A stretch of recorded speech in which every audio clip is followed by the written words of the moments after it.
Welcome to the Empowered Midlife, where we explore the transformative journey of embracing our true selves in midlife. I'm your host, Dr. T. Join me each week as we share insights, personal stories, and yes, practical tips to live our midlife unapologetically with authenticity and empowerment. Together, we'll uncover the joy of rediscovering purpose, tapping into your inner power, and embracing the changes that come with aging. If you're ready to redefine your midlife, reclaim your health, and live life fully, fully empowered, guess what? You're in the right place.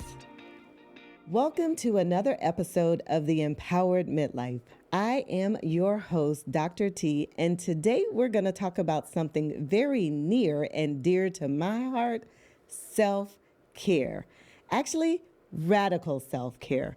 Radical self-care is not just bubble baths, getting your nails done, and all of that type of stuff, but radical self-care is really self-preservation. It's really about you prioritizing who you are. So in this episode, we will talk about the 5 pillars of radical self-care, how to release guilt, and prioritize you. We'll also talk about self-care and how to create a self-care routine just for you. Self-care is more than luxury. It's actually survival, sis. So self-care isn't selfish. It's how you stay healthy, emotionally, and mentally well. As a midlife woman, we often juggle caring for others. Let's just be honest. We care for others so much that it's so much of who we are as Black women. We actually do it to a fault almost. We neglect our own needs and we just push through to give everybody else what they need.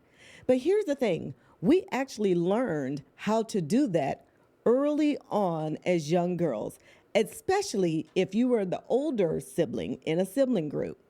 And so as Black women, we took on that mantle to be able to show up for everybody else, even if it meant neglecting our own needs.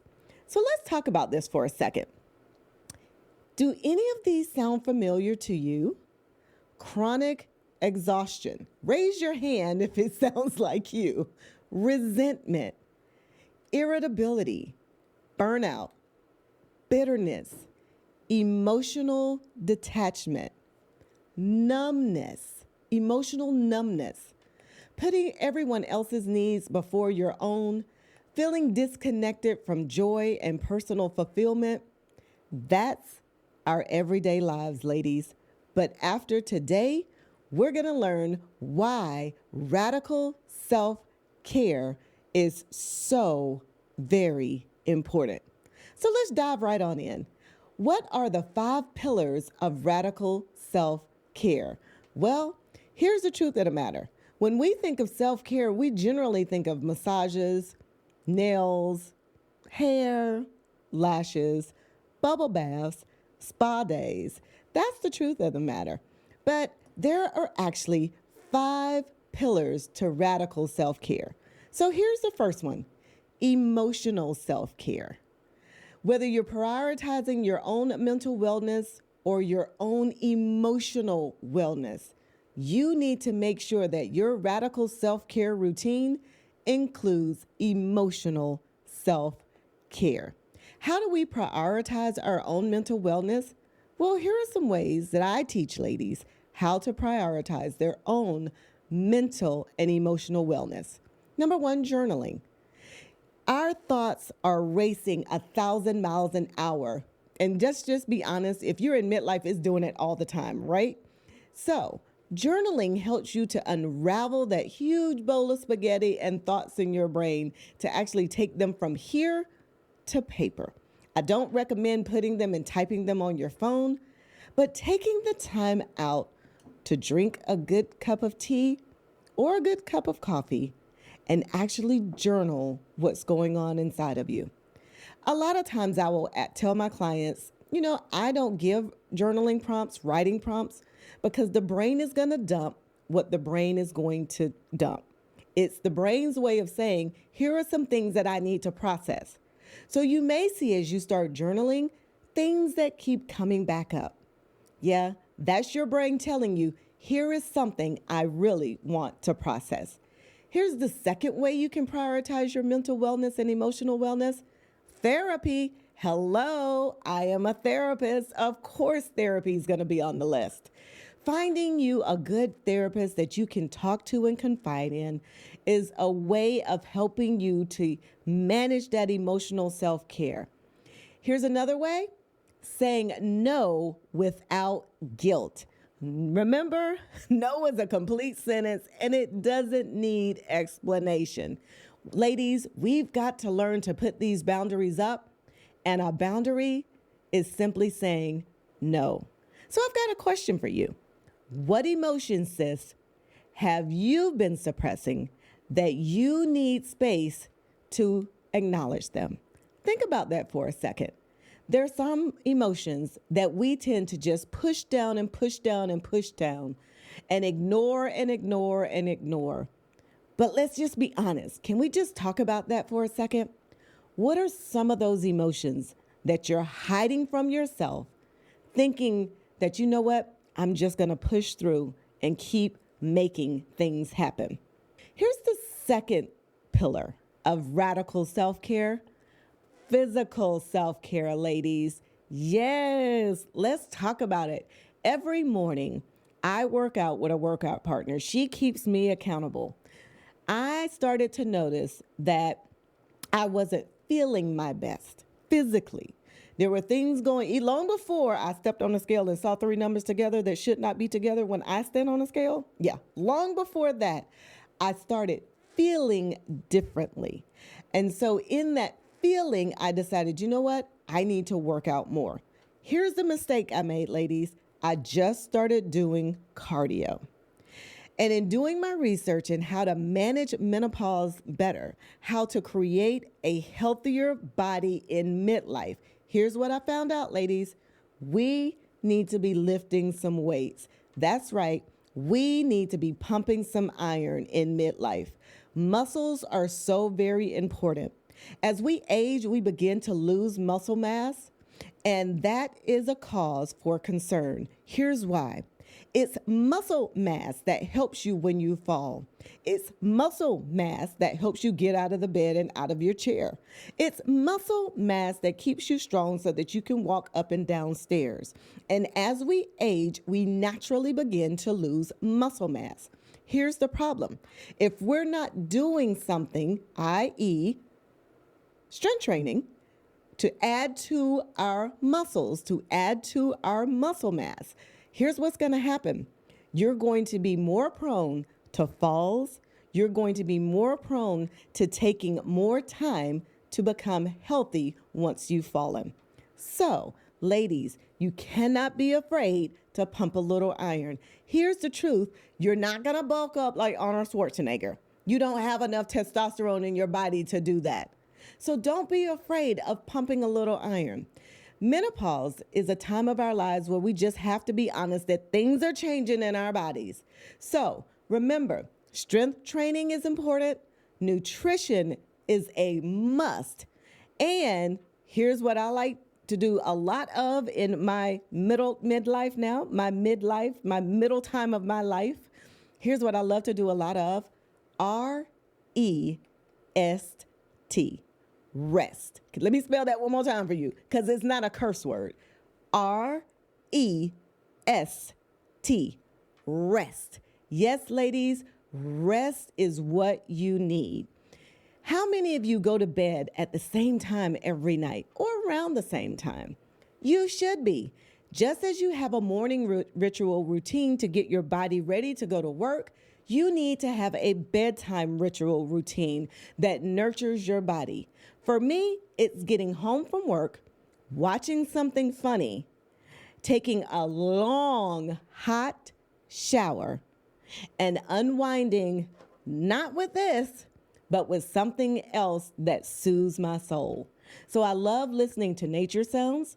I love listening to brown noise, which actually helps me to calm my brain down enough so that I can drift off peacefully to sleep.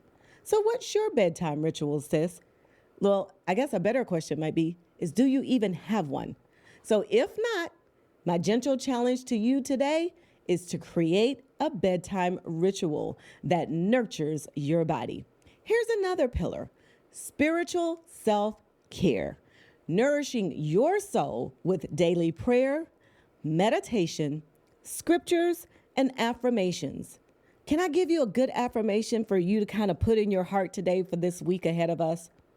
I deserve peace, rest, and joy. Can we say that again together? I deserve peace, rest, and joy. So as you go through your day, remember to add a little bit of meditation. And when I said meditation, I don't necessarily mean om. Meditation can simply be a 4x4 box breathing method. Pretty simple. Let me demonstrate it for you real quick. So here we are. We're going to inhale in 4 counts. We're going to hold for 4 counts. We're going to exhale in 4 counts. And we're going to hold in 4 counts. So if you think of a 4x4 box, inhale, hold for 4, exhale, hold for 4, inhale, hold for 4, exhale, hold for 4. So let's practice that real quick, ladies. Inhale, hold for 4, exhale,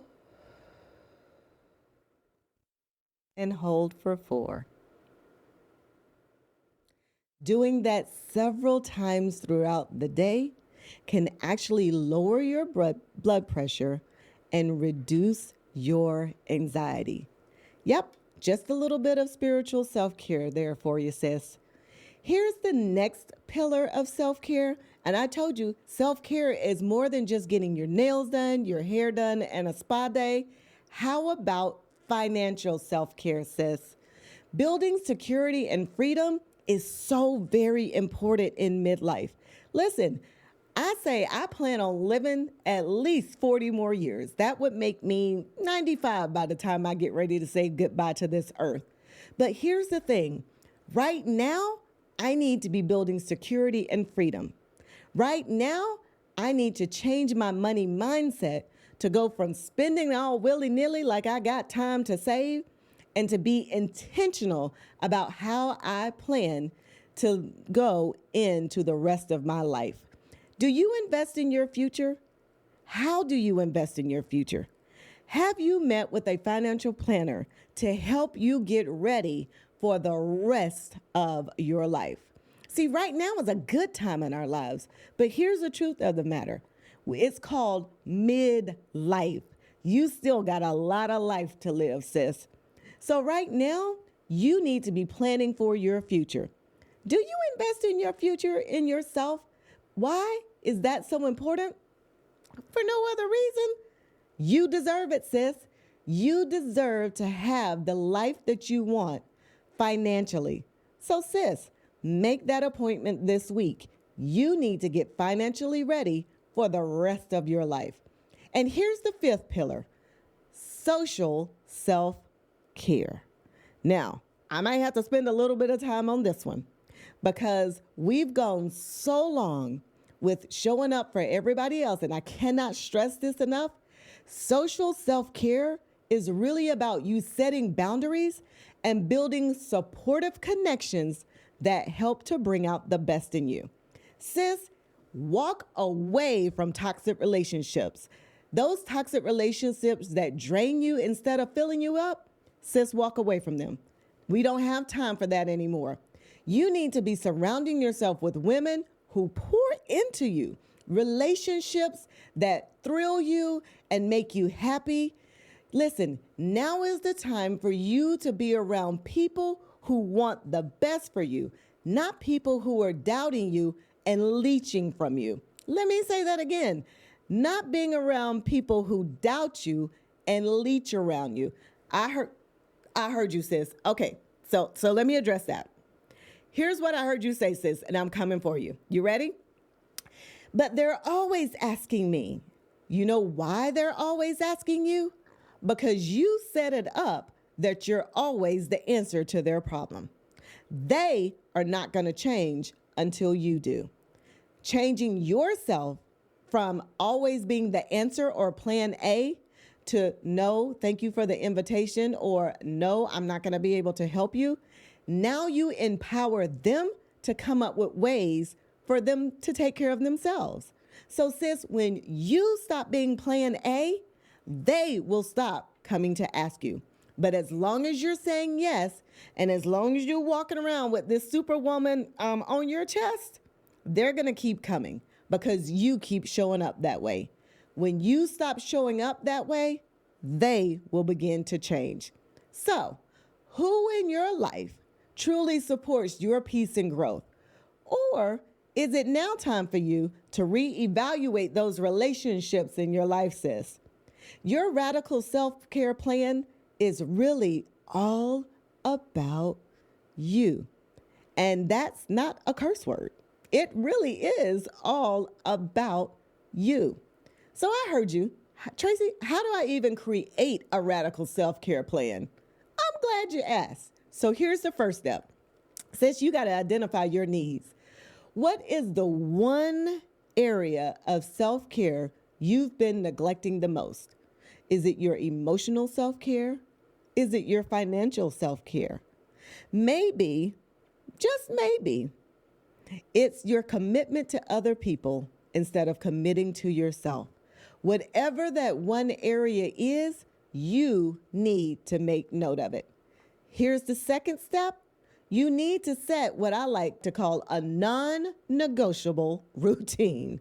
That's right, a non-negotiable routine. Here's what I want you to do. I want you to choose one daily must-have self-care ritual. It could be your morning walk. It could be your quiet time, your prayer time. It could be your journaling time. It could be committing yourself to do your deep breathing, your box breathing 4 times a day. Like me, I'm committed to watching either the Jetsons or the Flintstones every single day. Why? Because that's part of my self-care routine. I love laughter. So watching something that reminds me of my childhood and reminds me to laugh is what I do every single day. So I end my day with laughter. It's part of my non-negotiable self-care routine. Here's step 3, protect your energy, sis. That's right. Listen, your superpower is self-care. You've got to protect your energy. What and who do you need to say no to? Remember, no is a complete sentence and you don't need to explain it. When you say no to others, you are actually saying yes to yourself. So think about some of those routines where you've actually got to go in and put boundaries in place. Listen, you can't be afraid to say no. You can't be guilted into saying yes to something you actually want to say no to. Sis, you've got to protect your energy and you've got to protect your peace. Here's step 4. You've got to find your self-care accountability partner. Who is that person that you can connect with? Your friend, your mentor, or your spouse. Believe it or not, my spouse is my self-care accountability partner. He can tell when I'm just a puddle of water, tired and exhausted and need to go sit down somewhere. He knows by the sound of my voice when I walk in that door whether or not I'm going to be able to engage with him or whether or not I just need to make my way to the shower and to the bed because I have spent the entire day doing for everybody else. I've taught my husband the importance of self-care, even for him. When he goes deep sea fishing or whether or not he goes to the beach by himself to spend time away for himself, I've taught him the importance of self-care. So sis, you need to find you a self-care accountability partner. The person who's going to remind you to turn the phone off. The person who's going to remind you, hey, have you been to the gym this week? The person who's going to remind you to eat the right foods that fuel your soul and not just that temporary sweet tooth? Who can you bring into your circle now to say, I need you to be my self-care accountability partner? And give them, and give them, and give them permission to hold you accountable. So here's the takeaway that I want you to walk away from this podcast with today. Radical self-care isn't just an act, sis. It's a lifestyle. You've got to be intentional about the way you show up for you. Radical self-care is choosing you unapologetically. It's you being intentional for you, putting up the boundaries to protect you, and making sure the favorite version, the best version, the most loving version shows up for you. Radical self-care is about self-love.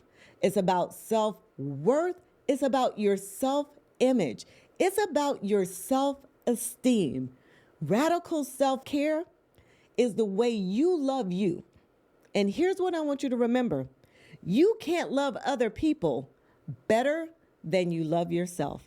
Let me say that one more time for the people in the back, because I felt that. You can't love other people better than you love yourself. You teach other people how to treat you by the way you love yourself. So here's my challenge for the week. Pick one self-care practice and commit to it every single day this week. Can you do that for you, sis?